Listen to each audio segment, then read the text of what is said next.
नमस्कार दोस्तों, आज आपको बताने वाला हूं कि कैसे आप आईटीआर फाइल करेंगे एफएनडो ट्रेडिंग के केस में। अगर आप एफएनडो ट्रेडिंग करते हैं, फ्यूचर एंड ऑप्शन के अंदर ट्रेडिंग करते हैं, वहां से आपका अगर प्रॉफिट एंड लॉस हुआ है तो कैसे आप फाइल करेंगे, आज मैं आपको बताऊंगा। उससे पहले बता दूं, देखो एफएनडो ट्रेडिंग जो होती है वो नॉन स्पेकुलेटिव बिजनेस इनकम होती है, ठीक है। और इसके लिए आपको ITR 3 फाइल करनी होती है क्योंकि ये नॉर्मल बिजनेस इनकम में काउंट होती है। और ITR के अंदर नॉन स्पेकुलेटिव बिजनेस इनकम के लिए कोई अलग से फॉर्मेट नहीं है। जैसे इंट्राडे ट्रेडिंग करोगे तो ITR 3 में अलग से फॉर्मेट है जहाँ पे आपको रिपोर्टिंग करनी होती है, क्योंकि इंट्राडे ट्रेडिंग जो है वो स्पेकुलेटिव बिजनेस इनकम में आता है, जबकि F and O trading non speculative business income में आता है। और एक खास बात यह है एफएनडो ट्रेडिंग की कि एफएनडो ट्रेडिंग से कोई भी अगर लॉस होता है तो उसको आप किसी भी इनकम से सेट ऑफ कर सकते हो, सैलरी इनकम को छोड़ के। और यही नहीं, आप एफएनडो ट्रेडिंग के लॉस को 8 साल तक कैरी फॉरवर्ड कर सकते हो, ठीक है। तो चलिए समझेंगे कि कैसे ITR 3 फाइल करेंगे एफएनडो ट्रेडिंग के केस में। सबसे पहले फाइल नाउ पे जाना है और इसके बाद आपको करंट ईयर सेलेक्ट करेंगे, असेसमेंट ईयर 23-24। यहाँ पे असेसमेंट ईयर 23-24 की फाइल करने वाले हैं। ऑनलाइन पे क्लिक करेंगे, कंटिन्यू करेंगे और स्टार्ट न्यू फाइलिंग पे जाएंगे। इसके बाद इंडिविजुअल ले लिया, कंटिन्यू पे क्लिक कर दिया। ITR फॉर्म सेलेक्ट करेंगे, ITR 3 फाइल करने वाला हूँ। ऑनलाइन फॉर्म 1 से लेके 4 तक है। ITR 3 सेलेक्ट कर लिया, प्रोसीड पे क्लिक करेंगे। 3 स्टेप्स है, देख सकते हैं। पहले में वैलिडेट, दूसरे में कंफर्म, तीसरे में वेरीफाई। लेट्स गेट स्टार्टेड पे क्लिक करेंगे। इसके बाद ITR फाइलिंग के रीज़न देना होगा कि क्यों ITR फाइलिंग करना चाहते हो। मेरी इनकम जो है वो बेसिक एग्जेम्पशन लिमिट से ज़्यादा है, इसलिए मैं पहले वाले ऑप्शन को टिक कर रहा हूँ। आप चाहे तो सेकंड वाला ऑप्शन भी ले सकते हैं, जहाँ पे बोलते हैं कि आप इनकम टैक्स के 139 सबसेक्शन 1 के 7 प्रोवाइजो को सेटिस्फाइड करते हो, या फिर अदर भी ले सकते हो, नहीं समझ में आए तो। कंटिन्यू पे क्लिक कर दिया। अब इसमें बहुत सारे शेड्यूल्स होते हैं जो आपको भरने होते हैं, जैसे कि जनरल में 1 शेड्यूल है, इनकम में 6, बिजनेस में 7, डेप्रिसिएशन में 5, डिडक्शन में 5, टैक्स में 2 और अदर्स में 5। चलिए इसको भरेंगे एक एक करके सभी शेड्यूल्स को। उससे पहले बताना चाहूँगा, जो भी भाई बंधु मेरे चैनल पे पहली बार हैं, इस वीडियो को पहली बार देख रहे हैं, जिन्होंने अभी तक सब्सक्राइब नहीं किया, सब्सक्राइब कर लीजिए, साथ बेल आइकन पे भी क्लिक कर लीजिए ताकि इस तरह का कंटेंट आपको मिलता रहे। उसके बाद कंटिन्यू पे क्लिक करना है। कंटिन्यू करेंगे, बोलते हैं कि यहाँ पे कुछ शेड्यूल्स को आपको कंफर्म करना पड़ेगा। देख सकते हैं, बोलता है कि आपने 31 शेड्यूल्स को सेलेक्ट किया है, कोई दिक्कत नहीं है। 31 शेड्यूल्स को सेलेक्ट किया हम लोगों ने। अभी कंटिन्यू पे क्लिक करेंगे। बोलते हैं कि न्यू टैक्स रिज्यूम को आपने पहले लिया था पिछले साल, अर्लियर ईयर के अंदर, नहीं, नो। इस ईयर में ले रहे हो, करंट में, नहीं, नो। कंटिन्यू। अगर न्यू टैक्स रिज्यूम को ले रहे हो तो आपको फॉर्म भी फाइल करना होता है एक न्यू टैक्स रिज्यूम के लिए, जो मैंने अपने चैनल पर बताया हुआ है, उस वीडियो को जाके देख सकते हैं। आपकी अगर कोई सैलरी इनकम है, उससे रिलेटेड कोई एग्जेम्पशन है सेक्शन 10 के अंदर, तो यहाँ पे यस या नो करके उसकी डिटेल दे सकते हैं। मेरी यहाँ पे कोई नहीं है, इसलिए कंटिन्यू कर रहा हूँ। कोई आपका डिडक्शन है वो दे सकते हो 80C के अंदर, 80G में या 80D के अंदर। 80C में 1.5 लाख तक का डिडक्शन मिल जाता है, ठीक है। 1.5 लाख तक आप डिडक्शन ले सकते हो, जैसे कि PPF फंड का, LIC का, 5 ईयर वाला FD का, ठीक है। बहुत सारे बेनिफिट्स मिलते हैं आपको, बहुत सारे डिडक्शंस मिलते हैं 80C में, जो कि 1.5 लाख तक अलाउ होता है। 1.5 लाख तक आप डिडक्शन ले सकते हो। मेरे यहाँ पे कोई भी डिडक्शन नहीं, आपका होता है तो यस नो करके इन सभी शेड्यूल्स की डिटेल को दे के आगे बढ़ सकते हो। कंटिन्यू पे क्लिक करेंगे। फिर बोलता है क्या business income section 44AD, section 44ADA या 44AE के अंदर दिखा रहे हो, नहीं। हमारी ये देखो, ये सभी इनकम जो है वो बिजनेस की प्रेजेंटिव इनकम है, तो हम प्रेजेंटिव टैक्सेशन को ऑप्ट नहीं कर रहे हैं क्योंकि एफएनडो ट्रेडिंग नॉर्मल बिजनेस इनकम में काउंट होगा। तो यहाँ पे हम 44AD, 44AE या 44ADA के अंदर रिपोर्ट नहीं करेंगे, इसलिए कंटिन्यू कर दिया।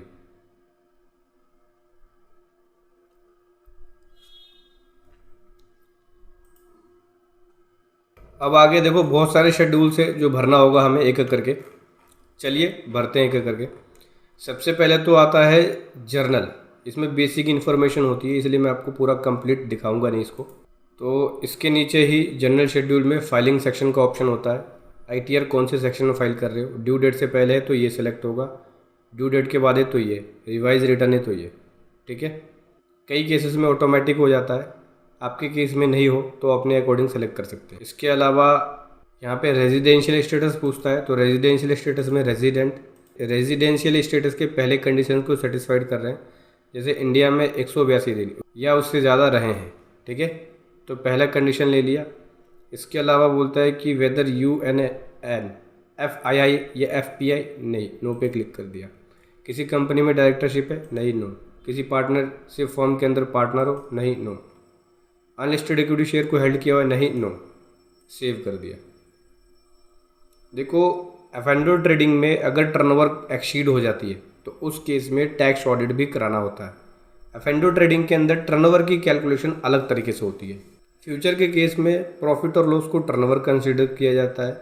ऑप्शन के केस में profit loss plus sale value को टर्नओवर कंसीडर किया जाता है, ठीक है। तो ये आपको देखना ज़रूरी है कि क्या आपकी टर्नओवर एक्सीड तो नहीं हो गई है। देखो, मैं यहाँ पे बैलेंस शीट भी लेके आया हूँ, इसके अंदर टर्नओवर की कैलकुलेशन करिए। लगभग यहाँ पे मेरी टर्नओवर एफ&ओ से 3 करोड़ के आसपास है। तो देखो, एफ&ओ ट्रेडिंग करते हो तो इस केस में टैक्स ऑडिट कराने की जो लिमिट है वो 10 करोड़ है। 10 करोड़ से ऊपर जाएगा तब टैक्स ऑडिट कराना होगा।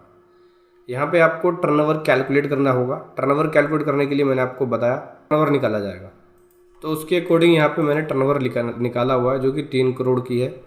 तो मुझे यहाँ पे टैक्स ऑडिट नहीं कराना। देखो, आपको नॉलेज नहीं है तो आप हमारी पेड सर्विसेज भी ले सकते हैं एफ&ओ ट्रेडिंग के लिए, एफ&ओ ट्रेडिंग की ITR के लिए। अगर आपकी टर्नओवर एक्सीड हो जाती है 10 करोड़ से ऊपर तो ऑडिट कराना पड़ेगा, तो उसके लिए भी आप हमारी पेड सर्विसेज ले सकते हैं। पेड सर्विसेज का लिंक वीडियो के डिस्क्रिप्शन में है। चलिए मैं आपको बताता हूँ ऑडिट के इन्फॉर्मेशन में। यहाँ पे मेरा ऑडिट नहीं है, तो बुक्स ऑफ अकाउंट्स के लिए लाइबल है। यस, प्रेजेंटिव टैक्सेशन स्कीम नहीं ले रहे हैं। ITR 3 में नॉर्मल बिजनेस इनकम दिखा रहे हैं, तो बुक्स ऑफ अकाउंट्स को मेंटेन कर रहे हैं, ठीक है। यस कर दिया। और 44 AD या ADA ये सब ऑप्ट नहीं कर रहा हूँ मैं। यहाँ पे बेनिफिट मिल जाता है कि बुक्स ऑफ अकाउंट्स को मेंटेन करने की ज़रूरत ही नहीं है, तो ये ऑप्शन नहीं ले रहा और ये ऑप्शन ले भी नहीं सकते एफ&ओ ट्रेडिंग में, क्योंकि नॉर्मल बिजनेस इनकम में काउंट होता है। उसके बाद बोलते हैं कि आपकी टर्नओवर 1 करोड़ से ज़्यादा है लेकिन 10 करोड़ के बीच में है। यस, हमारी टर्नओवर 1 करोड़ से ज़्यादा है लेकिन 10 करोड़ के बीच में है। यस कर लिया। हमारी टर्नओवर 1 करोड़ से 10 करोड़ के बीच में। फिर बोलता है कि क्या आपकी रिसीट्स, जो अमाउंट आपने रिसीव किया, 5% से एक्सीड है क्या कैश में। अगर कैश में ट्रांजैक्शन 5% से एक्सीड हो जाता है तो भी आपको ऑडिट करना पड़ेगा। तो मेरी यहाँ पे जो मैंने अमाउंट रिसीव किया है ग्रोस रिसीट्स, वो 5% से एक्सीड नहीं है, इसलिए नो कर दिया।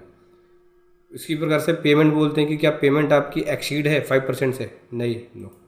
ना रिसीव एक्सीड है ना पेमेंट एक्सीड है 5% से कैश में, ठीक है। ये दोनों ही नहीं होने चाहिए। अगर टर्नओवर 1 करोड़ से क्रॉस है और 5% से ज़्यादा कैश में ट्रांजैक्शन है तब आपको ऑडिट कराना पड़ेगा।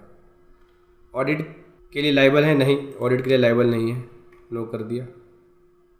ऑडिट रिपोर्ट फर्निश करने की रिक्वायरमेंट नहीं है, अदर ऑडिट भी फर्निश करने की रिक्वायरमेंट नहीं है, नो कर दिया। सेव पे क्लिक कर दिया। बैंक की डिटेल्स ये आ गई मेरी, ये रिफंड के लिए सिलेक्टेड है, कंफर्म कर दूंगा।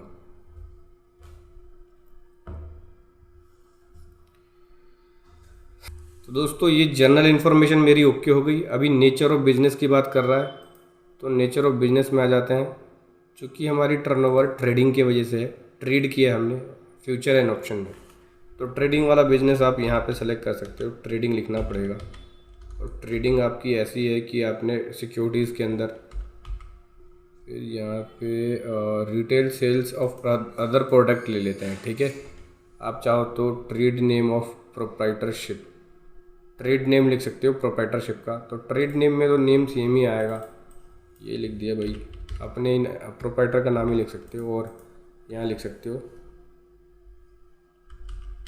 इनकम फ्रॉम एफ&ओ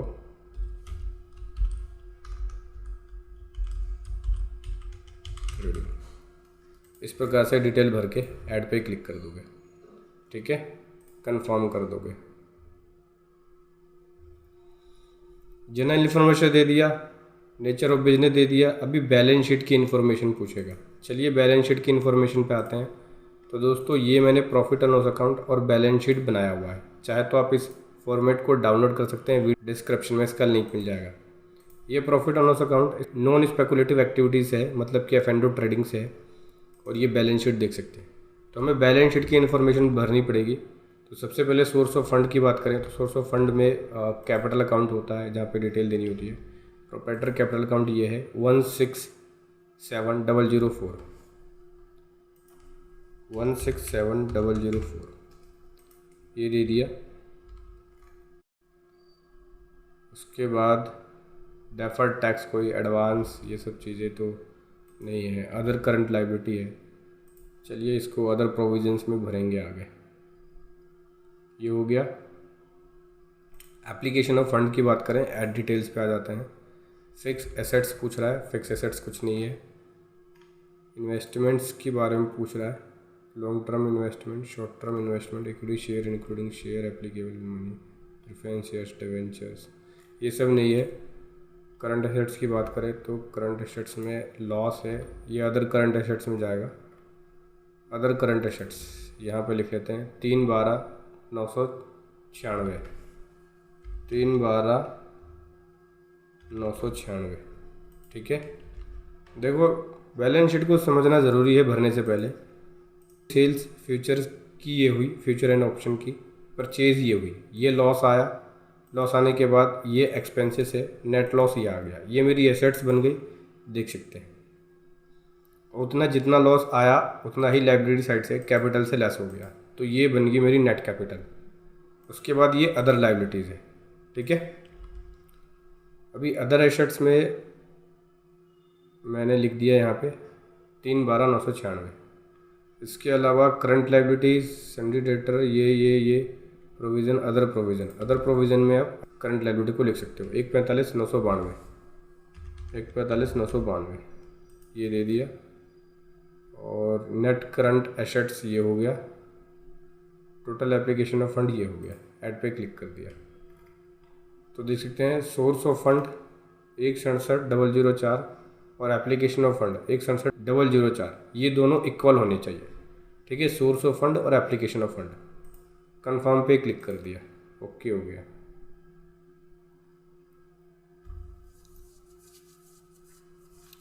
इसके बाद मैन्युफैक्चरिंग अकाउंट की डिटेल पूछता है, तो मैन्युफैक्चरिंग हम करते नहीं है, हमने ट्रेडिंग किया हुआ है, वो भी फ्यूचर एंड ऑप्शन के अंदर, तो मैन्युफैक्चरिंग की डिटेल जाएगी नहीं।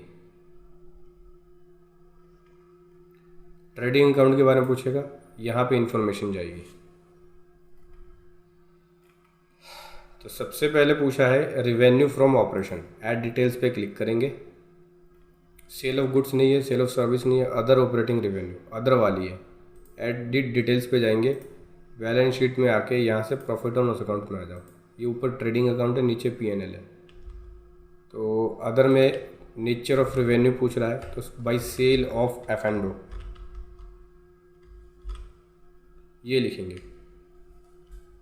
Sales of F&O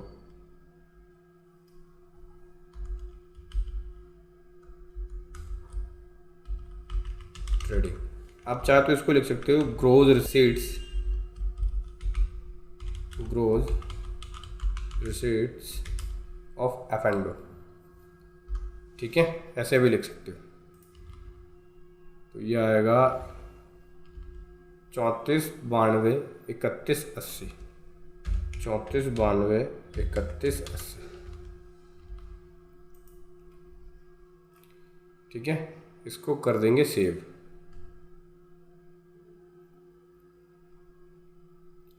grows receipts of F&O trading ये हो गया। ये कर दिया, ऐड पे क्लिक। ये रिवेन्यू फ्रॉम ऑपरेशन आ गया। क्लोजिंग स्टॉक कुछ नहीं है, क्रेडिट टू ट्रेडिंग अकाउंट कुछ नहीं है, अभी डेबिट होगा। और ओपनिंग स्टॉक परचेज, परचेज में यहाँ पे लिखेंगे या डायरेक्ट एक्सपेंस के अंदर आप लिख सकते हो। ऐड डिटेल्स पे आओगे और यहाँ पे अदर डायरेक्ट एक्सपेंस में डालेंगे, ठीक है ना। नेचर भी पूछ रहा है ये, तो नेचर देंगे। नेचर हो गया परचेज ऑफ F&O, यहाँ लिखेंगे परचेज ऑफ F&O ट्रेडिंग, और ये कर दूंगा मैं 350 48,073, 350 48,073। ठीक है, ये हो गया। अभी करेंगे सेव पे क्लिक, तो देख सकते हैं जो लॉस आ गया वो 124,893 का हो गया, 124,893। ये हमारी ग्रोज जो लॉस है वो निकल के आई, नेट लॉस नहीं। नेट लॉस तो अभी एक्सपेंसेस डालेंगे तो निकल के आएगा। तो ये तो ट्रेडिंग अकाउंट में डिटेल दे दिया। अभी पीएनएल में आएंगे जहाँ पे नेट लॉस निकलेगा। नेट लॉस में ये सारे एक्सपेंसेस हैं, जैसे ब्रोकरेज है, ट्रांजैक्शन चार्जेस है, जीएसटी है, एसएसटी है, security transaction charges, SEBI charges, stamp duty, ये सभी एफ&ओ ट्रेडिंग से रिलेटेड एक्सपेंसेस है। चलिए इसको ही भरेंगे आगे। Credit to profit and loss account. Credit मतलब इनकम कोई बनी है तो वो क्रेडिट होगी। इनकम और कोई बनी नहीं है हमारी, अदर इनकम कोई बनती है तो यहाँ पे डिटेल दे सकते हैं। अभी debit to profit on loss account, हाँ तो डेबिट होगा। ऐड डिटेल्स पे क्लिक करेंगे। Debit means profit on loss account में वो माइनस होंगी डिटेल्स। तो ये सारा मैं अदर एक्सपेंस में डालूँगा। ये insurance, workman compensation, commissions, continue करो ज़रा। रॉयल्टी भी नहीं है, प्रोफेशनल कंसल्टेंसीज, ये ऑडिट फी, अदर एक्सपेंस, हाँ यहाँ भरेंगे। ठीक है, और ये नेचर देते जाएंगे यहाँ से।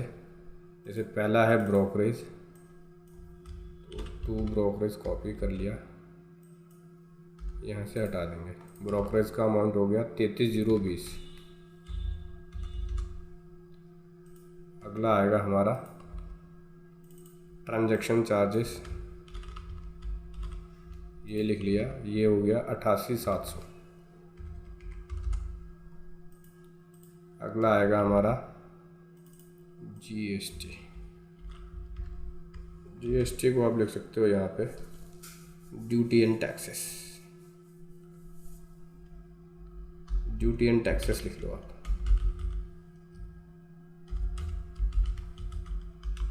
F and do 21,938। उसके बाद अगला आएगा SST,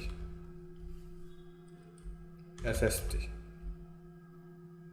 on F and do, SST on F and do कितना है 41,768।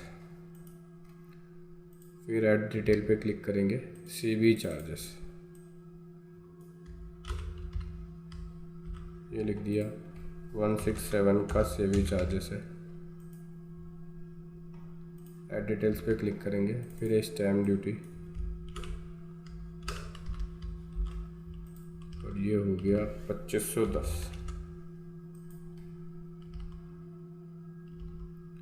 ठीक है, अभी सेव वाले बटन पे क्लिक करेंगे तो टोटल जो लॉस आ जाएगा ये देख सकते हैं 312,996 का, 312,996। अभी ऐड डिटेल पे क्लिक करेंगे तो ये एक्सपेंस और लेस हो गए, तो लॉस और चला गया। पहले लॉस ये था, ये और एक्सपेंस हुए तो लॉस हो गया 312,996 का। अभी नेट लॉस मेरा ये हुआ है।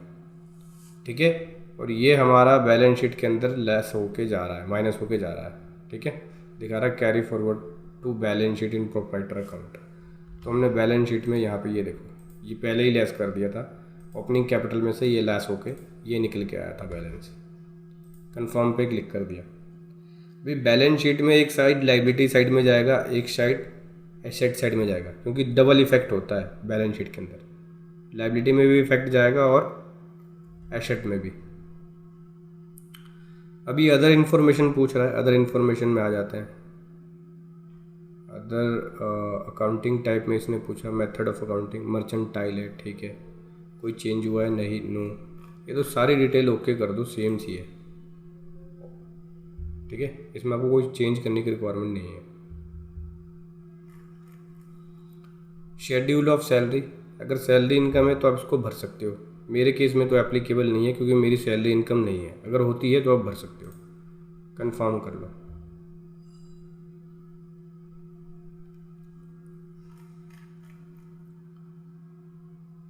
Computation of income from business and profession, हाँ ये देख लेते हैं। तो ये लॉस आ गया, ठीक है। और देख सकते हैं ये chargeable income under the head profit and business, ये लॉस आ गया। ये लॉस जाएगा करंट ईयर का लॉस, ये हो गया।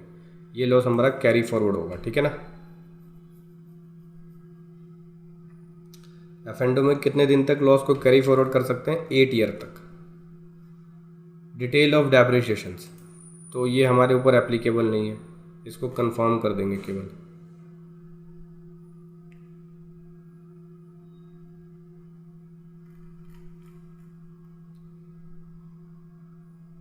समरी ऑफ डेप्रिसिएशन एसेट्स, ये भी हमारे ऊपर नहीं है एप्लीकेबल, कंफर्म कर देंगे।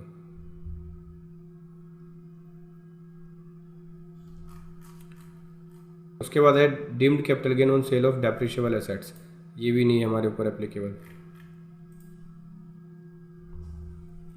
उसके बाद है detail of capital asset transferred, ये भी नहीं है। इसको कंफर्म करने के लिए किसी एक पे टिक करना पड़ेगा आपको, वैल्यू भरनी नहीं होगी, बस टिक करके कंफर्म करना पड़ेगा। कैपिटल गेन आपकी बनती है, जैसे शेयर्स के अंदर खरीदा है, बेचा है, और शॉर्ट टर्म कैपिटल गेन बनती है, ये लॉन्ग टर्म कैपिटल गेन बनती है। तो इसी शेड्यूल में आपको भरना होता है, शेड्यूल ऑफ कैपिटल गेन में। तो मेरी इस तरह की कोई इनकम नहीं है, और इसके लिए मैंने बताया हुआ है, मेरी पुरानी वीडियो जाके देख सकते हैं कि अगर कैपिटल गेन बन गई तो कैसे आप आईटीआर फाइल करेंगे शेयर को खरीदने बेचने पे, शॉर्ट टर्म कैपिटल गेन या long term capital gain. Schedule 112 में यहाँ पे लॉन्ग टर्म कैपिटल गेन की डिटेल जाती है, पुरानी वीडियो देख सकते हैं जहाँ पे मैंने बताया हुआ है। अदर सोर्स की कोई इनकम है, जैसे dividend income, interest income, family pension income, FD के ऊपर कोई इंटरेस्ट अर्न किया है, या कोई और अदर इनकम, उसकी डिटेल आपको इसी शेड्यूल में भरनी होती है, इनकम फ्रॉम अदर सोर्स वाले में। तो यहाँ पे मेरी इस तरह की कोई इनकम नहीं है अदर सोर्स की, अगर आपकी होती है तो आप भर सकते हो, ठीक है। तो मैं कंफर्म कर रहा हूँ। Detail of income after set of current year losses, यहाँ पे करंट ईयर लॉस को सेट ऑफ करने के बाद इनकम की डिटेल को बताता है। तो इनकम तो कोई बनी नहीं है, लॉस आया है, वो भी एफएनडो ट्रेडिंग से। तो देख सकते हैं इनकम तो ज़ीरो है, लॉस भाई ये है लॉस आफ्टर सेटिंग। तो लॉस तो ये हो गया ना हमारा, ये देखते हैं loss, business loss current year, ये है लॉस। तो इसको कंफर्म कर देंगे। कोई इनकम होती तो वो सेट ऑफ कर देता, सैलरी इनकम को छोड़ के बाकी सभी इनकम से सेट ऑफ कर देगा। ब्रॉड फॉरवर्ड लॉसेस कोई है तो उसकी डिटेल, हमारे यहाँ पे कोई ब्रॉड फॉरवर्ड लॉसेस नहीं है। एफएनडो ट्रेडिंग का जो केस है बहुत ही कॉम्प्लिकेटेड है, और नॉलेज नहीं है तो खुद से फाइल मत करो, चाहे तो पेड सर्विसेज ले सकते हो या फिर किसी प्रोफेशनल से अपनी आईटीआर फाइल करा सकते हो। एक भी गलती कर दी नोटिस आ जाएगा आपके पास, और तुरंत पेनल्टी लग जाएगी, आपको पता ही नहीं चलेगा। कंप्यूट सेट ऑफ पे क्लिक कर दिया, कंटिन्यू कर दिया, कोई ब्रॉड फॉरवर्ड होता तो सेट ऑफ हो जाएगा, इसी शेड्यूल में होता है वो। अभी detail of past year losses, कोई पास्ट ईयर लॉसेस है जो कैरी फॉरवर्ड करोगे, फ्यूचर में कैरी फॉरवर्ड पास्ट ईयर का लॉसेस, तो उसकी डिटेल यहाँ पे देखो, ये हमारी करंट ईयर का लॉस है, ठीक है ना, ये 3/12 जो आगे जाके कैरी फॉरवर्ड होगा। पास्ट ईयर का लॉस कुछ भी नहीं है। कंप्यूट सेट ऑफ पे क्लिक कर दिया तो वो लॉस जो है वो कैरी फॉरवर्ड हो जाएगा हमारा। अनऑब्जर्व डेप्रिसिएशन है, उसकी डिटेल हमारी यहाँ पे नहीं है, इसलिए इसको भी कंफर्म करेंगे। इसके अलावा सेक्शन 10AA का कोई डिडक्शन है तो उसकी डिटेल ले सकते हो, तो मेरी यहाँ पे नहीं है, इसको भी मैं कंफर्म करूँगा। इसके अलावा सेक्शन 80D के अंदर कोई डिडक्शन है, मेडिकल इंश्योरेंस का होता है तो वो दे सकते हो, मेरा यहाँ पे नहीं है, कंफर्म कर दिया। 80G का कोई डिडक्शन है, डोनेशन वगैरह लिया है उसका कोई डिडक्शन है तो वो दे सकते हो, मेरा नहीं है, कंफर्म कर दिया। इसके अलावा 80IA का कोई डिडक्शन है तो वो दे सकते हो, ये भी नहीं है मेरा, कंफर्म कर दिया।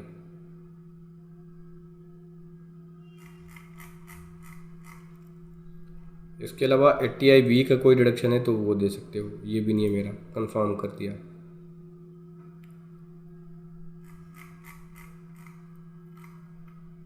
इसके अलावा 80 IC का कोई डिडक्शन है वो दे सकते हो, तो ये भी नहीं है मेरा। कंफर्म कर दिया।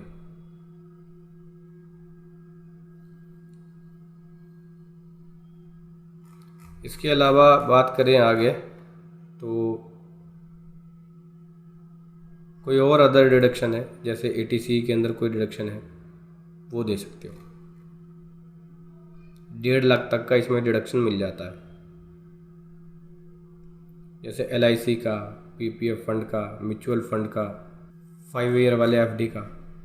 तो यहाँ पे इस तरह का कोई डिडक्शन नहीं है। आगे बढ़ते हैं। स्पेशल रेट के हिसाब से कोई इनकम आपका चार्ज हो रहा है। Special rate short term capital gain बनती है तो चार्ज होता है, 15% टैक्स रेट लगता है। या आपकी क्रिप्टो से इनकम बनती है तो चार्ज होता है, 30% का इनकम टैक्स लगता है। और भी बहुत सारे केसेस है जहाँ पे स्पेशल रेट इनकम लगता है, देख सकते हैं बहुत सारे कॉलम है।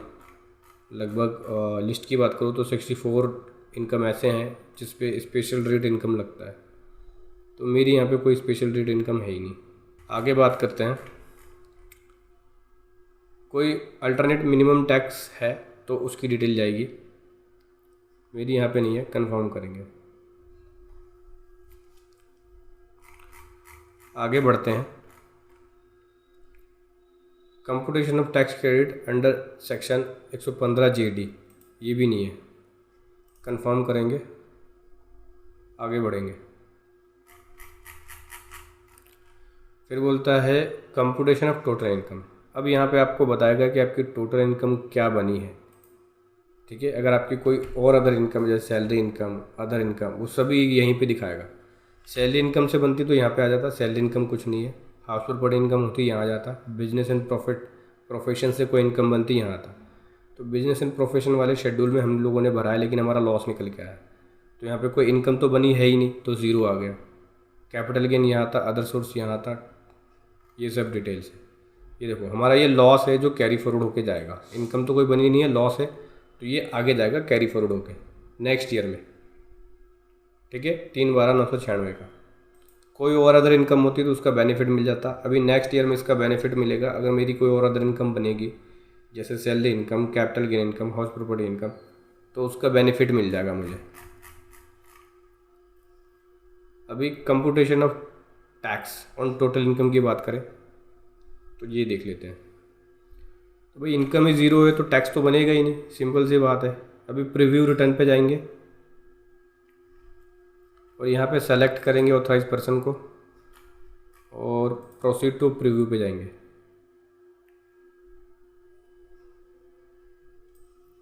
इसके बाद प्रोसीड टू वैलिडेशन।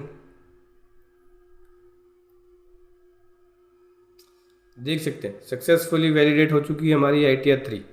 बस इसको आपको प्रोसीड टू वेरीफाई पे जाना है, OTP डालना है और ITR 3 फाइल करना है। प्रोसीड टू वेरीफाई पे जाएंगे,